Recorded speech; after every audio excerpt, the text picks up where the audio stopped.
Eto mga idol, umuusok na balita. Kahit one-time Thurman, tuluyan na nga po itong umakyat sa 154 pounds. At ang good news nga po rito mga idol, wala na nga po itong tune-up fight pa.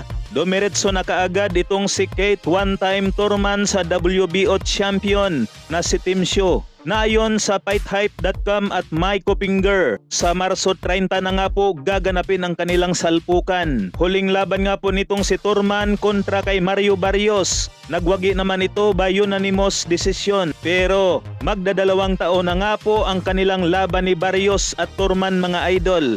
Kaya kinakalawang na rin itong si Thurman sa ngayon. Meron nga po itong 30 wins, 22 KOs at may isang talo.